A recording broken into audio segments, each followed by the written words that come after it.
мусаффар шудам. Барои ҳамин дар қишлоқи мо овозаҳо ҳаст, ки агар духтардор шавӣ дар рӯзи ҷумъа, бояд номша Саида ё Озода гузоштан дар кор. Мегӯянд, ба ҳамин саволи ман срочно ҷавоб диҳед.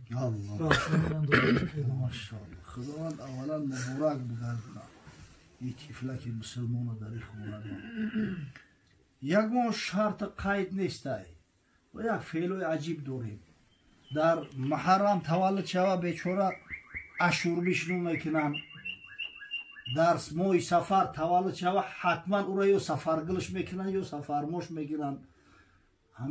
ҳамин корҳо асл надоранд.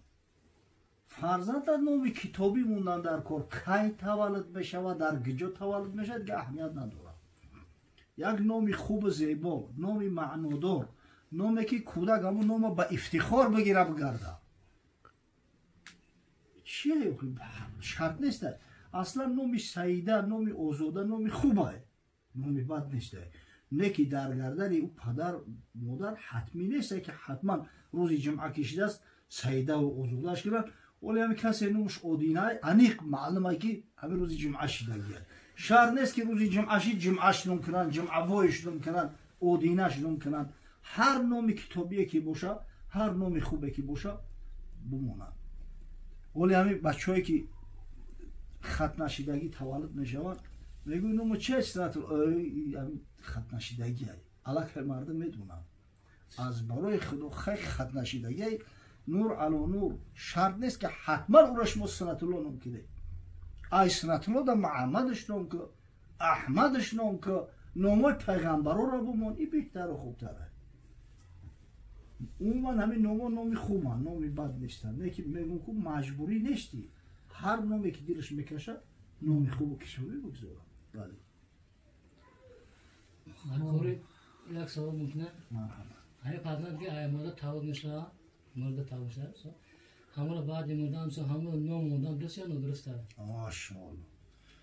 ӯ кӯдак агар ба шарте ки 4 моҳа аллакай шида бошад, 120 рӯза роҳа дар баданаш дамидагиянд. дар 120 рӯзагӣ ба амри Парвардигор рӯҳ дар бадан дамида мешавад. ӯро ҳатман номаш мекунанд. агар чанде мурдарам таваллуд шавад, я номаш мемонанд, мегиранд дар як пораи лата мепечонандаш, бе ҷаноза мебаранд, дар ягон гӯшаки қабристон гӯш мекунанд. аммо агар ба шарте ки 120 рӯза набошад, 120 рӯза нашида бошад, ӯро ном намекунанд. барое ки зирӯҳ, ҳар касе ки рӯҳ дорад фарду рӯзи қиёмат худои таоло ӯро зинда мекунад. агар ҳамин ба шарте ки 120 рӯза шида бошад аллакай, ӯро худои таоло зиндаш мекунад. ӯро ҳатман бояд номаш кунӣ. не ки модом ки мурда таваллуд шудааст ҷаноза надорад. нома албатта мемонад. бале. худо ҳифз. اینجا که دامنو سوال داده که زنی که در حیض بوده مرد میتواند با طرز مالیش شهوتش رو پس کنه؟ در همون زنش؟ بله میتونه. اصلا در یهود قبل از اسلام در عرب همین زن در حالت حیض نفاس وقتی که میشید مثل یک نجیس کنارش میکردن. در اسلام طریق هم نیسته. زن فقط باید همون بند ایزار را سخت ببنده. استمتاع ما تحت الازار حرامه. یعنی که با زن همخوابگی در وقت حیض یا نفاس حرامه، درست نیسته. خداوند امر کرد فاعتزلوا النساء فی المحیض. در وقت حیض با زنها همخوابگی نکرید. این آیه قرآن، آیه صریحه. اما قچاق گرفتن، بوسه کردن هیچ یکون مشکل نداره. زن تای خیلی مثلا زنی حلالی اختای این یکون مشکل نداره. اگر مراد از سخنی برادر این است که مثال جوان شهوتش بلند میشود، زنک در حالت نفاس که باشه، زنی هسته که شاید نفاسش در 40 روز بگذره، شاید در 30 روز بگذره. همین مدت وقتی که شهوت بسیار بلندی بد میشود، امکان داره که مقصد شکاو در تنه زنش رو مقصد خانه بسازه، شهوت چه سکونه ده. ولی میتونه فقط همین حق همخوابگی نداره. دیگه این تبوس و کنار و مقصد که حتی به دست زوجه بتونه خچه خونگی نه به دست خودش دی به دست زوجه. انا در کتابای فقهی اومده است در این حالت و وضعیت و امکان داره که مقصد انا امو سویش مالیش کنه مقصد اینا بین رانهای پویزن اجازت رخصت های حتی زیر کش اجازت رخصت های همه چیزا در کتابای فقهی اومده گیان.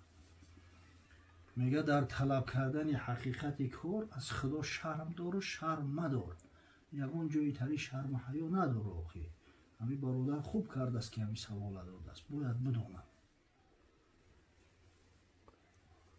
خب اجازه که من سوال شده که آیا با زن حلالی خود از عقیب همخوابگی شویم جایز است یا نه التماس جواب رو این رو گوییم؟ از عقیب یعنی چی؟ یعنی در دبور؟ نخوردم جا عقیب گفته این عمل لوت های عمل قوم لوت این کارا لوتی هم میکنن. نعوذ بالله. حدیث صحیح پیغمبر است در مسند امام احمد حضرت میگه ملعون من اتى امرأته فی دبورها. مردی که بوزنش از قفا هم خوابگی میکنه غرض از قفا مقصد که در دبور در قفاش همه معامله را انجام میده اون ملعون است به لعنت پروردگار گرفتار شدگی. زن فقط از همون پیش خطش هم خوابگی کرده میشه اون جای دیگر نداره. نساؤکم حرث لکم. زنها زمین کشتی شما هن. کشت در کجا میکنن؟ کشت در پیش میکنن.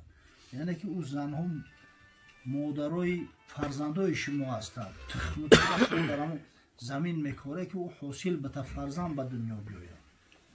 اگر کسی که همین معامله و مناسبت داشته باشه او بدبخت لوتی هست. زنی که شوهرش به همین کار مجبورش میکنه باید که مجبور کنه از شوهر طلاقش بگیره چه جدا کنه. خدا پناه بده. همین بعضی همین فیلم ها و بعضی همین رفتار و کردارهای غیر مسلمان ها و این جوان ها تماشا کرده خدا جونشون آماز کنه دیگه هویت خچوره گم کرده گیان. ما مسلمانیم الحمدلله. ما مردم توزه و آزاده هستیم. برای مرد مسلمان همه کارو زیر بنده نیستند. این کاری حرام و مطلق درست نیست. حرام هست.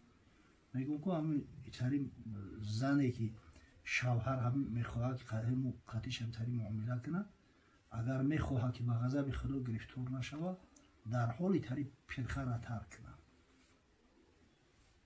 این طایفه مردم نمیشوند. درست نیست. حرام هست. اما اگر مقصد غرضش از عقیب و این معنا باشه که مقصد انا خیلی که با ساده تر کرده بفهمونم در زبان تاجیکی نمیدونم این اصطلاح چی ترجمه داشته باشه مقصد اینا حالتی که رقم میگن اینا بعضی پلاژیری و دیگر ها هسته. اگر از پیش با هم زن هم خوبی میکرده باشد یگان مشکل نیست. برای که خدای تعالی گفت فأتوا نساءکم حیث ما شئتم. انا زناتون هر خیلی که میخوایی قطعش هم خوابگی کنید. وقتی که قریشی ها مهاجر شدن به مدینه منوره اومدن در مدینه منوره در برابر عرب ها یهودی ها زندگی میکردن. قوم یهود 3 قبیله کلان یهود زندگی میکرد. بنی قینقاع، بنی نظیر، بنی قریظه. اکی در بین یهودی عادت همی است. اون میگن که کسی که با زنش اگر همین زنک و تخته پیش خو نکنه و ای بلو نباشد دیگر پلاژینیو در خو کنه او کودک احول میشود چشمش کجله میشود. در بین یهود هم خیلی گپ است. همین سخن در بین عرب های مدینه منوره هم علاقه 5 نگیب است و هم مقصد همین را گوش کردگی هم. یک مرد مهاجر زنی انصاری میگیره از مردم مدینه منوره. اون بیچاره یاشته خیلی همین نوزن و نو اسب دیوانه میگن مقصد هم تری چی معامله میکنه که روزان به غضب میوید در پیش از راه قفاده مقصد سعی میکنه استعمال کنه این زن به غضب میوید داد و فغان میشود رزبار میشود قصه کوتاه رزبار به نزد پیغمبر صلی الله علیه و سلم میوید همین قویت نازل میشود نساؤکم حرث لکم فأتوا حرثکم انا شئتم زنها زمین کشت شما هم مقصد همون مردم که قصد نیتی که کشت کردن باشه چه خیلی که کش میکنی کرده بگی روش دیگر رخصت داری مشکل نداره